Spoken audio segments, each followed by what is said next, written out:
Hey, Reti. I'm doing well, thank you. How about yourself? Yeah, I'm good. I'm good. It's really good to have you here. Oh, And I'm yes. sure a lot of people are joining us from different platforms.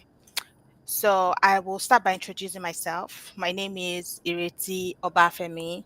I'm an immigration lawyer and I'm the um, principal partner for Magnum Insight Immigration Incorporated. So that is all about me. And please, can you introduce yourself as well? Well, welcome to this. I would say it's my first time. I don't really do live, but Yay! yeah.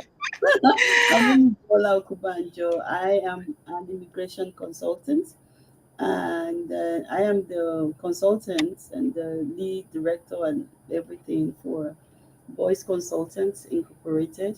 I am based in Edmonton, Alberta, Canada. Wow, thank you. Bola is trying to be humble. So for let me tell you, I call her Sister Bolaji, because she's like my senior colleague in this thing. Like she's an authority. LMIA work permit. She's the best person to come for this webinar. So we are happy to have you here. We know you are very busy. Like your time, we have to book appointment and all that, be on the waiting list. So really, we really appreciate your presence here. And we'll try as much as possible to stick to the time because I know you're busy and you have to jump into, work right away. So today's webinar, we'll be talking about work permit LMIA, which is one of the pathways to migrate to Canada. Do you understand? Canada has different pathways, and we've been working on this webinars now. We have 8 webinars lined up. We've done a few, and this is one of it where we'll be discussing work permit and LMIA. You're one of the means to migrate to Canada. So I'll start first, and of course, this is going to be like a conversation between myself and Bola. She'll be teaching us, and of course, I'll be contributing as well. So, just for a layman's understanding, work permit intend to migrate to Canada as a worker, in the sense that um, you got a job. If you get a job in Canada, an employer would have to process what they call an LMIA. An LMIA is like your sponsorship document. I'm trying as much as possible to break it down. It's like your sponsorship document. It's like your work. It's like the authorization from the government that the employer can bring you into the country. Now, almost all companies in Canada need to process an LMIA for you to be able to get a work permit.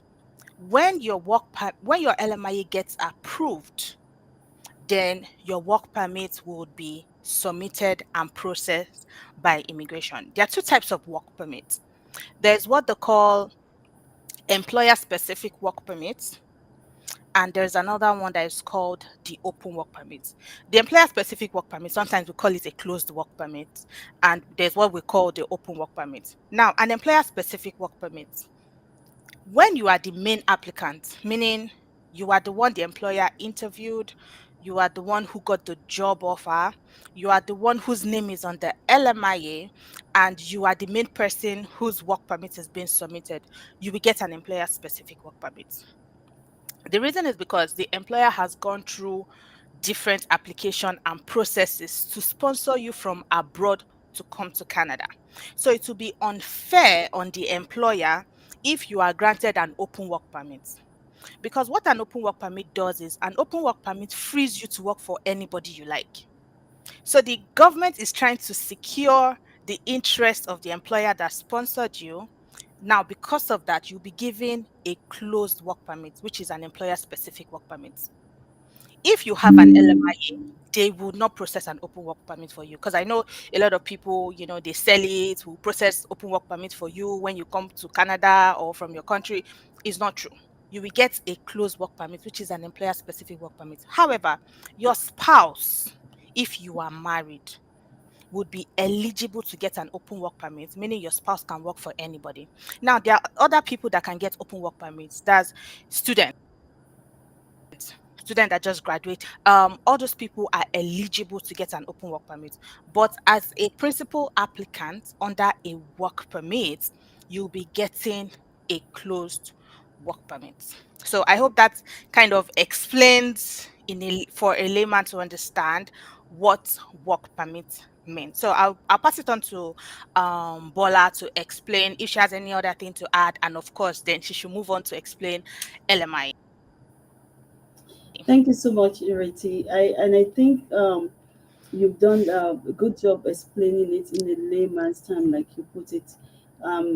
There are many terms in immigration that it's better we break it down in English so that people can understand it, like you rightly described it.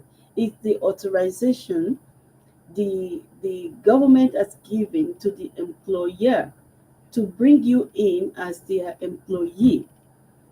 But in order for them to do that, they have to go through a long process. I remember the most recent one that I obtained took 5 months. And this is back 5 months of back and forth, back and forth, back and forth. So LMIA is a labor market impact assessment, but Yeah. that's a big and like elaborate description of what it is. You know, when you have it, it's like a ticket that the employer has obtained in order for them to hire someone that is not a Canadian or a permanent resident of Canada. So the LMIA, you don't really have anything to do on LMIA. It's the whole work to get qualified, to submit the documents, to get approval. It's solely for the employer to process. However, the only part that will concern you will be to apply to the job when it's advertised and to make sure that you're qualified for the job that's been advertised.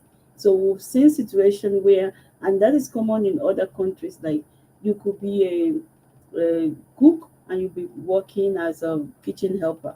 You could be, I mean, those are even close. But you could be a cook and you'll be working like as an admin. It doesn't happen in Canada.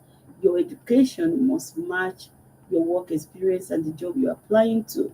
So your own role is to make sure you submit to that job and you are qualified to be considered in that job. If the employer, for whatever reasons of their own, they decided to employ you, then they'll put your name in the LMIA. So when they are applying for LMIA, they have to prove to the government that they have tried to hire from within Canada and they have not been able to. That is a whole level of processing for them. It involved them putting out the advertisement and it involved them creating reports to show to the government that, see, I tried. Also, it involved them showing there that like the business is legitimate, that the business is functioning, that the business has some tax document, registration document, licensing if it's needed for them to be able to get that approval. So before you see an LMIA, a lot of work has gone behind the scene. So what they'll do if you are, the candidate they want, all you will need will be to have your resume, to have your interview with them, and they'll put your name on the LMIA. So if they obtain the LMIA with no name on it, and they later, after the fact, they've now found you to be eligible for this position, they can later add your name. But in essence, there's really nothing you can do to facilitate the approval of an LMIA. It's solely for the employer to process. Okay, thank you very much, Bola. I'll also like to buttress that. So basically, LMIA processing is the responsibility of the employer. Once an employer conducts an interview, those are the parts you are going to participate in. Because I usually have these issues with clients. Do you understand? If an employer finds you, an employer interviews you, an employer gives you the job offer, those are, I call it step one, step two, step three. So the step one is the recruitment part where the employer finds you, interviews you, gives you a job offer. The step two is when the employer goes to process an LMIA with the government. The government is called ESDC. That part, you have nothing to contribute. Is always pin drops silence in that period. And that process could go from 3 months to 4 months to 5 months. It all To 6 months. depends. Do you understand? Exactly. And there is nothing you can Mm-hmm. do about it. It is the employer's responsibility. As a matter of fact, the employer is going to pay a fee to the government to process it. Is the employer's responsibility as well. The employer has the work to convince the government that in the entire Canada, we couldn't find anybody that's qualified to do that job except you from your country. Do you understand? Now, of course, there's labor shortage, and it's not really, it's not as scary as it sounds for an employer to do that, but Mm-hmm. it's the employer's responsibility, and it's not the client or employee's responsibility. When the LMIA is approved, we now move to step 3. That is where you come back again, and it is part of your work. So this step 3 is actually your responsibility as well. Now, I'll be explaining what is required if you're applying for work permits, which is the step 3. So before you go on, Niriti, I Yeah. want to also add that not all LMIA applications are approved. Yep. Absolutely. So, so maybe you have had the interview and the employer promised you that they're going to process it for you. By whatever, I mean, reason, the ESDC officer may decide that they have no justification to approve the LMIA. Mm-hmm. So you go back to the drawing board. Oftentimes they'll give you the reasons why they did not, approve it, and then you can try to overcome the reasons and then go back. So that will elongate the processing time for the Processing. LMIA. So because I know a lot of people, especially from our country, will be like, how long does it take? You know, processing times with any government department in Canada are not guaranteed. It's not predictable. You are not in charge of the processing time. What you are in charge of is to align yourself with the criteria and make sure you are qualified to be approved. However long it takes them to approve you, it may take, it may be short, it may be long, but no process is guaranteed approval. The officers make the final decision. And I've been asked multiple times that what is the assurance? What is it? There's no assurance. And I'm saying this on air now. However, people are coming to Canada. So that means that if you are aligned with the criteria, you too can be on your way to Canada. Okay. Thank you so much, Bola, for that. Now let's go to work permit. Right. So when your LMIA has been approved, the next stage, meaning your name is now on the LMIA, Yeah, the next stage would be to submit your work permit. This is the employee's responsibility. So, I mean, employee here. employee's responsibility to provide all the permits can be approved. In my opinion, work permit is one of the easiest approvals you can get. Do you understand? In my opinion, I prefer it to study permits, honestly. I prefer it to visitor's visa because work permit Yeah. has a higher approval rate if you can do everything that is advised by your consultant. Right now, no matter the job you are applying for, let me give a simple job. Let's say you are applying for table cleaner Kitchen position, helper. kitchen helper. Do you understand? Or you're applying for, I don't even know, doormat sweeper, something Mhm. ridiculous, right? You need to convince immigration, IRCC, that you are a professional table cleaner in your country. Mhm. Because whatever made an employer search in the entire Canada, he couldn't find a table cleaner as good as you. So it's coming all the way to your country to Mhm. employ you as a table cleaner. Then you must be a fantastic table cleaner in your country. And That you is must it. show that. Exactly. And Canada immigration is all document based. They hardly interview. Like I've been doing this job, none of my clients have ever been interviewed. So you Mhm. have to front load your document, convince immigration that you are a professional table cleaner. Then you have to front load those documents that proves that you're a professional table cleaner. Now, Mhm. in your country, you are employed as a table cleaner. Mhm. Usually, experience ought to be a minimum of 1 2 years, and the more experience, the better. Mhm. Do you understand? Because whatever is making you come all the way to Canada to come and clean a table, that means you are being paid in your country to be cleaning table. Mhm. So we need your employment record, which is very important, that in your country you have been cleaning table and they are paying you to clean tables. So we need your resume has to be a table cleaner. Do you understand what I mean? Yeah. Your resume, reference letter, your job offer in your country as a table cleaner, your pay slip Hmm. as a table cleaner. It is very, very important. And means, of course, any other every other document. Those are not all the document that we need, but I mean document to convince did. Do you understand? Then what am I missing? Okay, I'll let you speak, Bola. Yes, yes. I mean, you have done a really good job because the list can be subjective. You know, the more you have, the better. I've heard people ask me, oh, why do I have to put this? Why do I have to put this? The more you put, the better. Like she mentioned, in other countries, they have the interview system. The US, for instance, you must stand in front of the officer. They look at you. They are convinced both on the document side and your personality that you are who you are, and then they're convinced that they want to Mm-hmm. approve you. But in Canada, most of the time, like 90% of the time, you are not there with the officer. So your document will be doing the talking for you. And if there is a gap, if there's something they cannot find in your document, they just assume you don't have it. They believe that what you have is what you have submitted. So going back to what she has said, in addition to proving that, let's use the table cleaner as the example going forward. So you have to show that you are a professional table cleaner. So if there is a study that to prove that you went to school to learn how to clean tables, we need that. And the longer your education in that profession, the better. And then if there are associations like Association of Table Cleaners of the World, you belong there, we need that.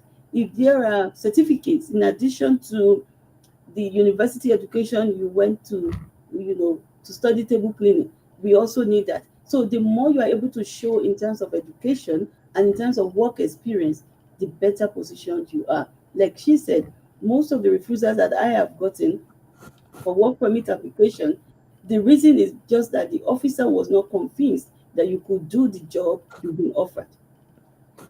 So you have to do the convincing that I went to school for this. I've been doing this for at least 2, 3 years. I have this employer that I currently work with. I can show that I have money, to fund my travel to Canada, and I have the document to back it up. It's like she said, there have been a lot of approvals for work permits. So you just have to do your due diligence. And I know that managing documents is not what we do, especially in Africa. Documents are essential in Canadian application. The smallest will be maybe birth certificate. Some people don't think that birth certificate is important. But in Canada, if you were to have a child in Canada, the birth certificate looks like money. It's a security document. Although you could go to Lagos, and local government and get a paper in Nigeria, for instance, and it doesn't really amount to anything, and you could go back again the next day to get another one. But it doesn't happen here like that. The birth certificate is a secure document, and you only have one. So now compare that to all other documents, your transcript, your certificate that was issued from your diploma courses. Don't just squeeze it around or take a picture that is showing your bedsheet on it. Do correct scan, make it a PDF document. Imagine like you are going to an embassy to submit the document. You will not take a picture where your bedsheet is showing or your fingernail is showing, and then you give it to the government. So document, document, document. In fact, you group it. Document to prove that I went to school for this. Document to prove that I went to, I'm working, I've worked for many years on this. Document to show that I get additional certifications on this. Even your proof of funds should show that your employer is paying you into your account. So all those, once you are, and it's not that difficult to convince the officer that you can do the work. And once you're able to do that, they will approve you. And they're not after you. They're not your village people. They are not after you. They don't know you. So don't say, I know my own luck. Anytime I do, no, no, no, it's not about your luck, it's about the document. So don't underestimate the value of document. And if you don't have the, like, birth certificate, you can do an affidavit. Make sure it's signed, make sure it's dated, it's just proper, because you are not the first to submit that kind of document. So they have seen an example before. If your own is not looking at what they are familiar with, they're going to query it. So, but if your documents are intact, you will get your approval with no issue. Thank you so much. It's like you're seeing my question, so you already moved ahead of me, and you've done justice to it. My next question would be the typical reasons why LMIA work permits are refused, and I believe you've already Mhm, done justice to it. Number one is, and one of the reasons that I have seen is we do not believe you mhm, qualify for the job you applied for. And you'll be surprised what kind of job sometimes. mhm, Sometimes maybe it's even just a restaurant waiter. Do you understand? Now, of course, we understand that there are some jobs that mhm, requires you have a bachelor's degree in that field. So if you are applying for maybe data analyst, business computer system consultant. engineer, you must Mhm, have a bachelor's degree, right? Exactly. Business mhm, consultant, legal assistant, whatever it is, project management, yeah. But there are some jobs where probably there are no degrees for it. So if you are applying for, let me say, um restaurant assistant. There's this thing called the knock system where we check each job title and we check what are jobs, like low skill jobs that just require you to have a secondary school degree mhm, as per your credentials, secondary school degree. However, every job requires you to have experience. So mhm, whether it's a secondary school degree or it is not secondary school degree or it is bachelor's degree that they need or it's a master's degree, you must still have experience because your degree or credential is not good enough. So that's number one. Secondly, one of the reasons why work permits can be refused is other accompanying documents. So apart from the document to prove your experience, your education, and all that, work permit is a temporary residence application. That's what I try to explain to my client. It's a temporary residence application in the sense that what you're telling IRCC is, I got a job. It's a 1 year contract or a 2 year contract. I am just coming to work. That is the package. Because it's a temporary residence application, it is not a permanent residence application. The first thing IRCC wants to see after they've checked if you are qualified to do the job, they want to check if you intend to go back to your country. So it is important that you put your best foot forward. I just got a job for 2 years. I intend to go back to my country. I'm doing well in my country. Oh. That's the package. I'm doing very well in my country. As a matter of fact, I have properties in my name. I have a fantastic job. Do you understand? You front load your pay slip, your job offer. mhm, I have family. I'm married. I have kids. I'm coming alone. Usually, when we are doing work permits, we apply for the main applicant first. Because when you apply for the main applicant, the spouse, the children, it gives the immigration officer like, okay, these people is like they are trying to relocate permanently. They don't intend to go back to their country. So most of the time, we do the main applicant first. We do the accompanies. Then when the main applicant gets approved, if the main applicant gets approved today, we can submit the accompanying spouse application today or tomorrow. Do you understand? And at the end of the day, everybody might come to the country together. The last one I did like that, the main applicant got approved. Shortly after, I did the family, the spouse, and the three children, and they got approved within 2 weeks. What are we talking about? Do you understand? So I try to convince, clients, especially if the kind of job you got are median wage jobs, like all those jobs that maybe it's $15 per hour, kitchen assistant, cleaner. Do you understand? It just doesn't look good when you're bringing the entire family for a job that just pays $15 per hour. So it's always better for the main applicants to apply first. All these things is logic and tactic first. But if it is a big job, HR manager, IT, whatever, whatever, and they are paying you big money, okay. we can want to do it together. So those are the two reasons that come to mind.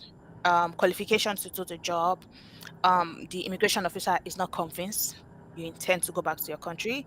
Sometimes it might even be because of misrepresentation or document that don't look authentic, and that is really a bad reason to refuse. When I hear clients that usually just pay agents money and the agent goes to do all the documents, agent, I'll tell you that just give me your passport, I'll sort everything out.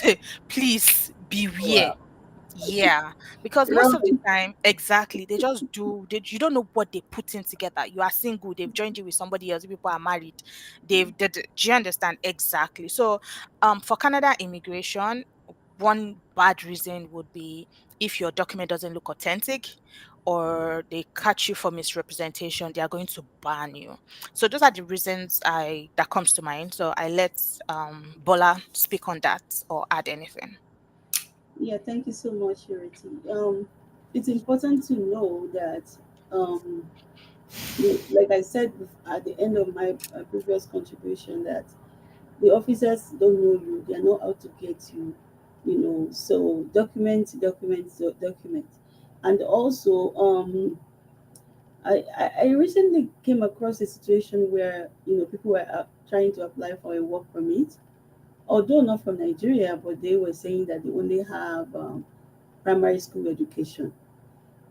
And I told the person that I have never applied for a work permit with education credential that is lower than a high school. And I declined the application that I'm not able to do it. Why? Because how will you prove that you can do something?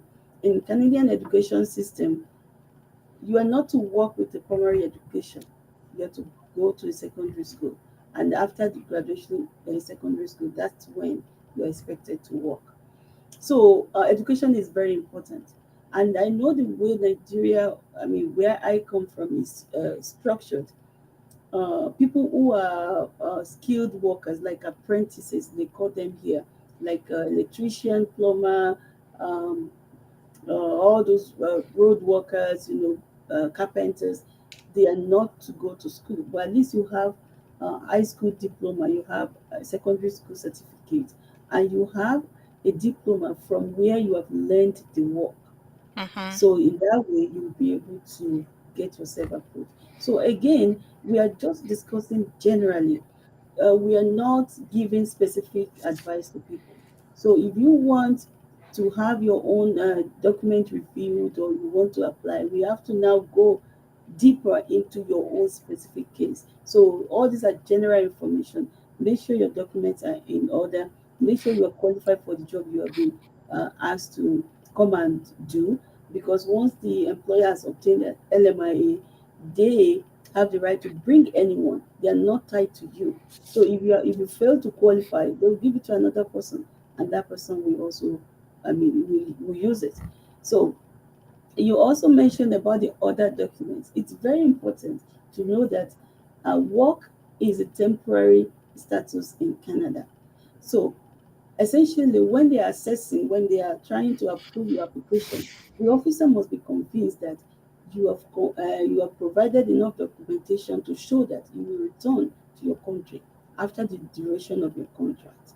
So if you don't, so you have proved that you qualify for the job, you have proved that you have education in the line of the profession, but then you have to show us that you are going back to your country. So how do you show it? Like she rightfully mentioned, it's better you come alone if you're married. So the greatest ties back to your country will be your family. Family My time. husband is back home. My 4 children are back home. I'm only here to come and work to gain this experience so that I can apply it to the current job I'm doing or to start my own business when I get back or whatever it is that you want to put as the reason. So they say, oh, the family of six, only one person is here, then 4 people back home are a strong pull for this person to want to go back home. And also, I have lands, I have houses, I have cars. I belong to community associations, religious affiliation, social affiliations, Lions Club, Rotary Club, Women Development, Youth Association. All those things may mean nothing to you, but it's a big deal here. So when you belong to social associations, they show that you have responsibility and you are, tied back and you want to return. I remember the woman that we applied for, she is the leader of the women group in their area, and she actually included picture of them, having their ceremony, and they were all wearing the same attire and then dancing as the women of wherever village that she came from.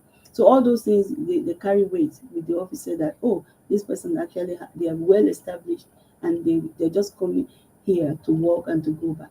And essentially, if not because of situations in other countries that will make people want to stay back, ordinarily this process is for you to come and work, make Mhm. money, go back to your country, or work, have this experience and go back to your country. And again, people want to ask, what if I now decide that the 4 members of my family or 6 members of my family that I left back home, now they're coming to join me? It's okay. But as at the moment of your application, the situation was that you're coming alone. So when you get approved and you now decide to bring your family, that's a different situation. Time has passed in between that situation. You can now say, oh, I remember a student that I did the application for. She wanted to come alone before, and later the grandmother, the mother-in-law that she left the baby with, the mother-in-law said she won't stay again. She had to go back. So nobody to have the baby, I mean to take care of the baby. So she had to bring them. So you must just give genuine reasons why you not now change and decided to bring the rest of your family. But at the same time, knowing that it's still a temporary resident application, you will still have to justify with all other evidences that you're returning back to your country. Okay. Yeah, that was really, really insightful. Thank you so much, Bolaji. Let me see if I have any more questions because I feel like we've pretty much covered it. We've been getting lots of questions about employment. So, can I get truck driving? Can I get restaurants? Can I get warehouse? Can I get? It's basically the same question. Yes, you can get such jobs in Canada, but you need to know where to look. Do you understand? One of the most popular places to look is the job bank, Mhm. www.jobbank.ca or something. So job bank is the place where employers that are interested in, recruiting foreign laborers would post their jobs. So check job bank. In your search button, try to put LMIA as well. So if you're looking for a warehouse manager, try to, put LMIA. It shows that they are willing to sponsor you for LMIA.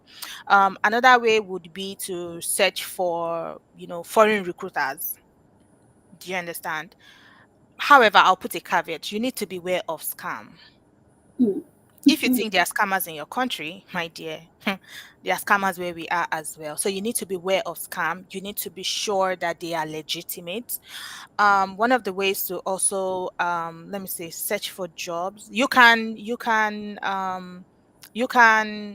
out to immigration consultants as well. Consultants. Bola is an immigration consultant. Most of the time, we have partnership with recruiters, right, where we can refer you to or direct you to for such, at least the ones that we know and we trust. But if it's something you want to do by yourself, job bank, indeed. I don't know for sure. Do you understand? Yeah. So, do you have any other thing to add, sis? Yeah, I think I mean people need to do their due diligence when they are searching for job. You Yes. cannot, offload that responsibility to people, other people entirely. People are now on the internet almost every time. So instead of going to Instagram to now search for somebody who doesn't even live in Canada to be giving you inspirations about Canada, you go to IRCC website and learn about these things. So even when you are using a consultant, it doesn't mean you're just, Yep. taking whatever they're telling you.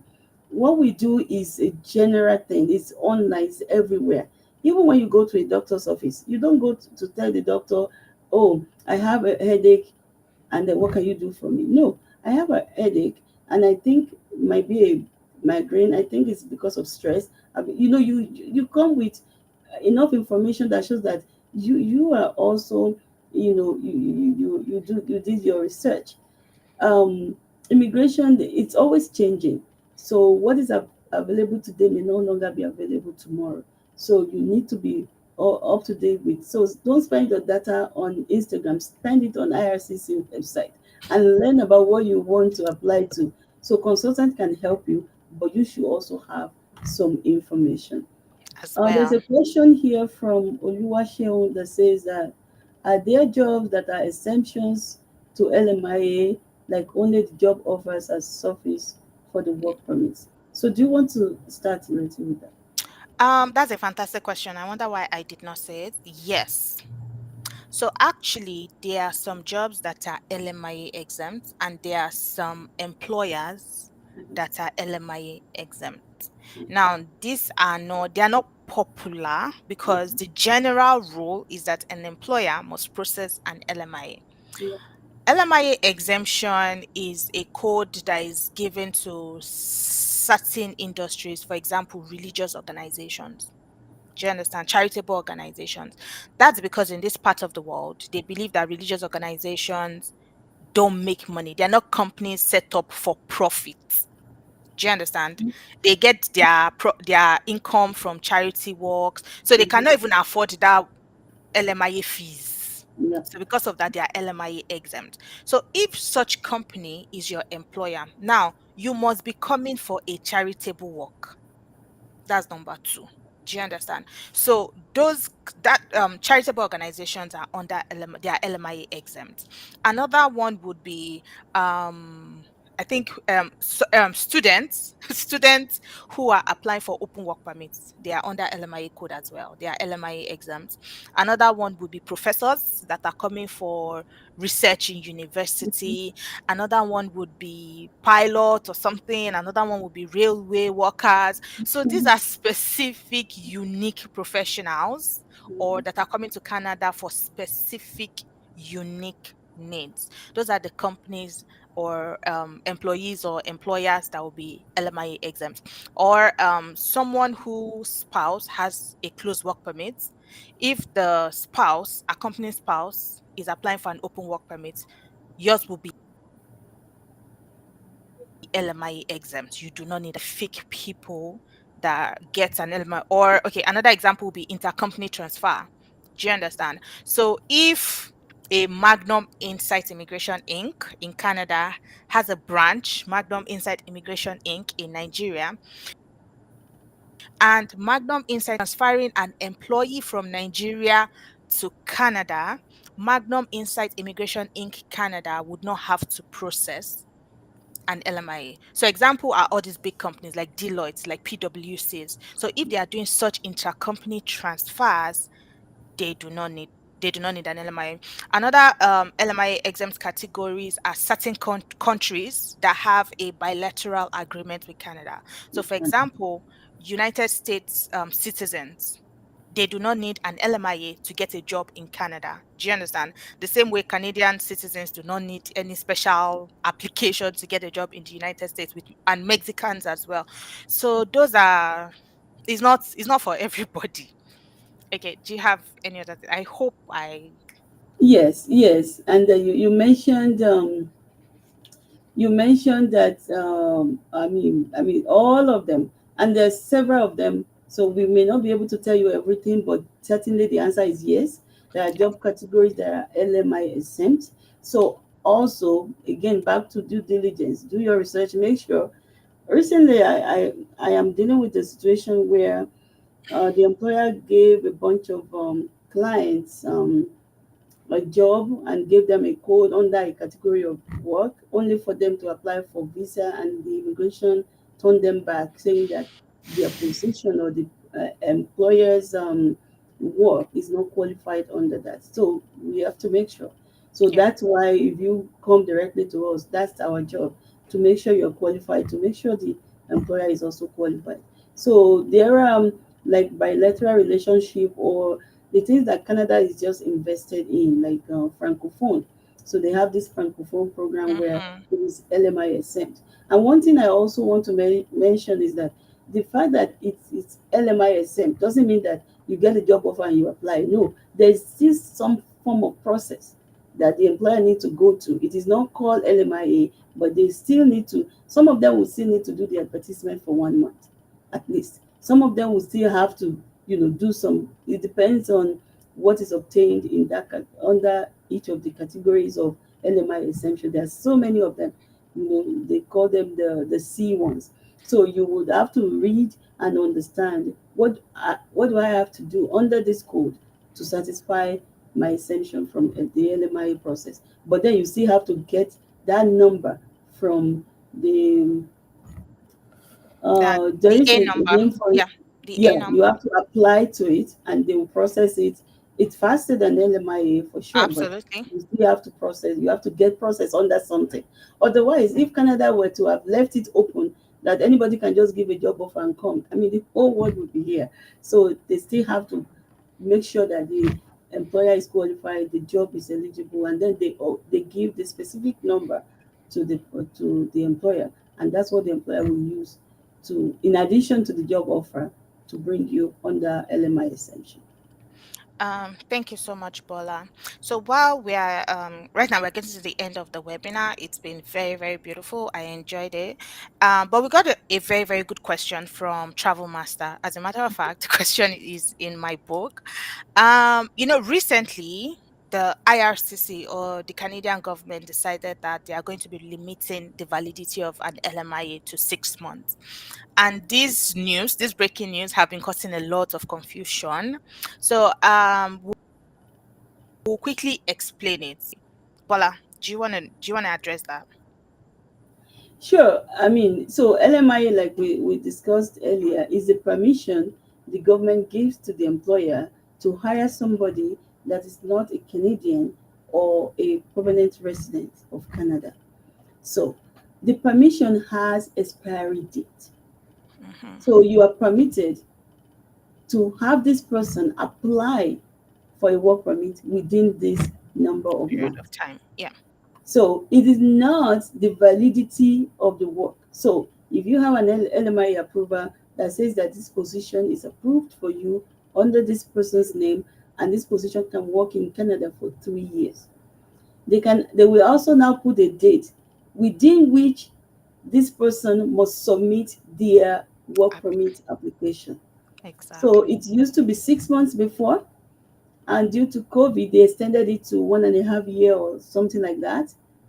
And what that does is that if for whatever reason the employer is unable to find somebody to fill the position within 6 months, they have a longer time to do that. Also, if the person is refused, like we talked about the eligibility, if you have not been able to convince the officer that you can do the work and you are refused, the employer has a length of time to give it to another person to try to bring them. Because on the part of the employer, they just want somebody to work. It doesn't have to be you if you are not able to demonstrate that you can do the work. However, once you submit the application, the validity is sealed. So if you have 6 months and you are able to submit within 6 months, the validity is sealed. LMI used to be valid for 6 months for all I know, for many years until the COVID time, and they extended the validity. But the validity is not the duration of your work permit. The Hmm. validity is the date by which you must have submitted a work permit application under this LMIA. And also, they announced it. I can tell you, as of today, as of this time that we are talking about it, they have not implemented it. The recent LMI approval that I got still have 1 year validity. So maybe tomorrow they change it to 6 months, but it's not for you to panic. If your LMI is valid for 6 months and you submit your work permit application before that 6 months expires, even though it takes them another 9 months to process your work permit, depending on where you're applying from, your LMI is still valid. So once you submit that validity and it is valid at that point, then you're good to go. Thank you so much, Bola. I We needed to address that. So just to buttress it, there is LMIA. We said it at the beginning of this webinar for those people who joined late. There's LMIA and there is work permit. Your LMIA is like your your authority to apply for a work permit, something like that. So it's the sponsorship document or the authorization the employer gets from the government to bring you from your country. Now, the work permit is what brings you into Canada. When an LMIA is approved, before it used to be approved for 12 months, maybe even 18 months and thereabout. So the LMIA has a long lifespan such that within that period of time, the employer can take their time to find somebody to use it. Mm-hmm. As a matter of fact, because it's valid for 12 months or 18 months, if Mr. A submits a work permit and they refuse you, the LMIA is still valid. As long as they've not approved you, that LMIA is good. They can decide to call the government as, okay, Mr. A applied, he was refused, but I've gotten Mr. B, he's also qualified. Can you switch the names? Even if Mr. B is refused, they can look for Mr. C as long as the LMIA is still valid. Until an LMIA generates a work permit approval, that LMIA is still good to go. It's still valid. Do you understand what I mean? Now, they decided to reduce the validity of an LMIA. It might be that it's been taken advantage of. Do you understand? But they decided to reduce the validity such that now the government said it's going to be valid for just 6 months. Do you understand? So if an employer has a valid LMIA and he doesn't get or she doesn't get an employee within that 6 months, the LMIA becomes invalid. So if they find somebody else after 6 months, they have to go back and start that process again from the beginning to process an LMIA. Yeah. Do you understand? So when an LMIA is valid, an employer would quickly want to retain somebody so that this LMIA will not expire. Mm-hmm. Do you get? The disadvantage of that is that, God forbid, on the employer's part, is the disadvantage to the employer. If Mr. A applies, and you know how IRCC works, the application might take God knows forever. Sometimes, okay, You on an average, process to it. be honest, work permits lately Mm-hmm. has just been like 2 months. But I remember during COVID, sometimes it can be there for 8 months, 1 year. Mm-hmm. So just Mm-hmm. imagine if LMIA was valid for just 6 months. The LMIA has expired. So God forbid if they refuse you, nobody else can use it. The Nobody. employer has just wasted his time and And money. effort. Exactly. However, I want to add, so if your LMIA is valid for 6 months and your work permit is submitted today, let's say your work permit is submitted on the fifth month, even if the 6 months lapse is in the system, your LMI has an implied status.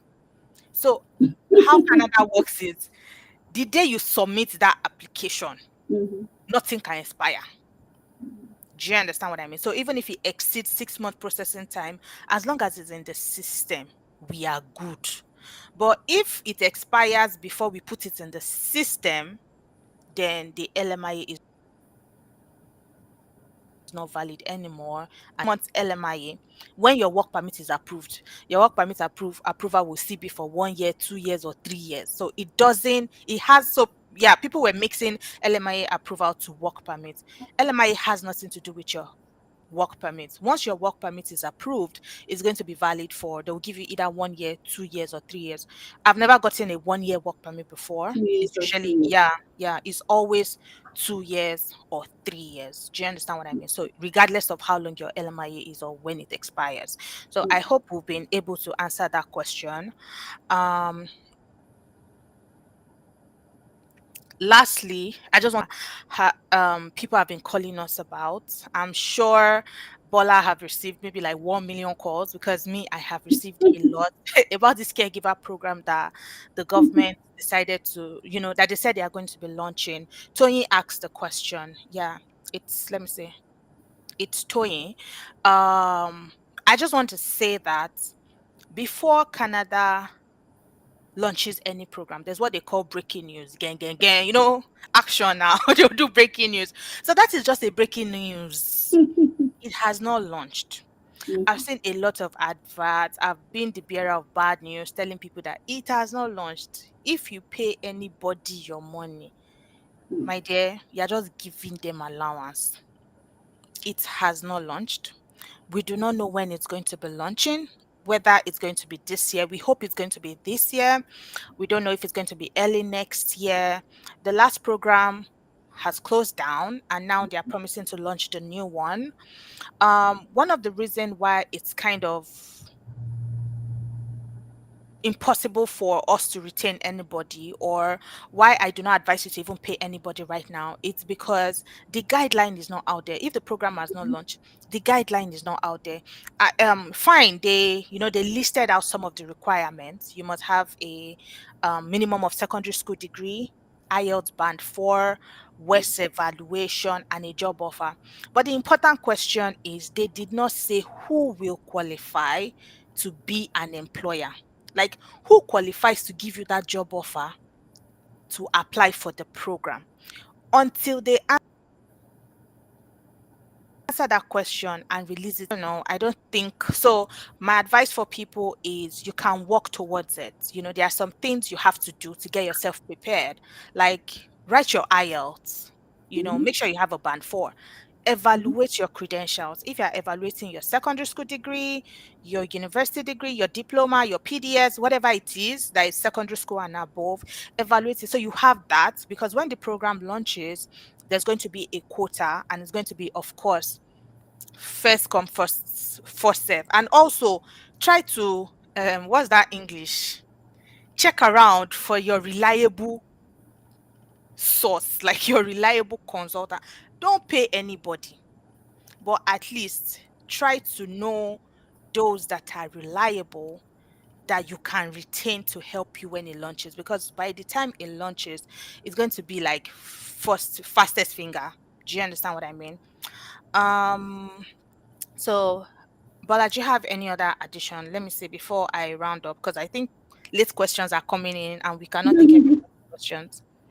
Yeah, yeah. Let me just add a little bit to that. To be direct with your question, the question says, when will they implement? We have no idea. And one thing with Canada is that if anybody says they know, that person is lying. So there are no insider information. Even the Minister of Immigration may not know, because there are Yep, departments and everybody work independently. So you cannot go and impose yourself just because you want to be the one to share it first. So we do not know.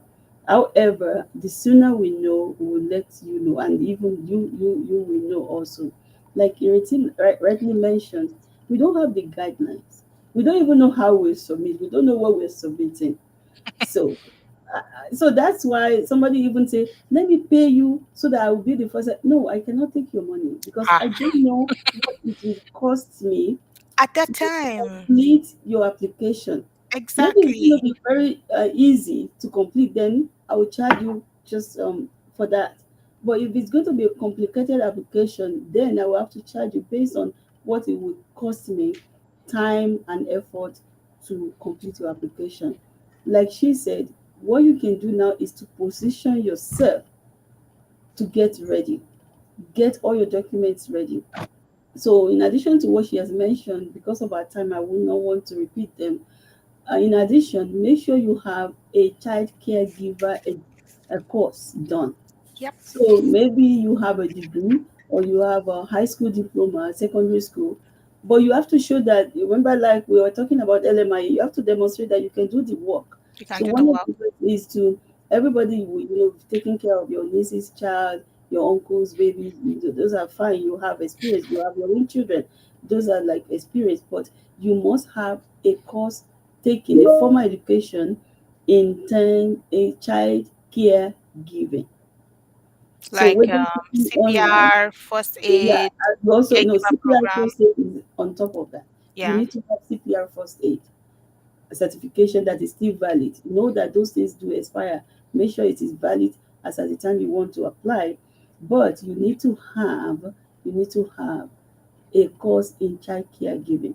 So there are countries now, they have education institutions that are tailored towards helping people to meet the criteria of international application. So they are in Nigeria or all over the world. Make sure you have that.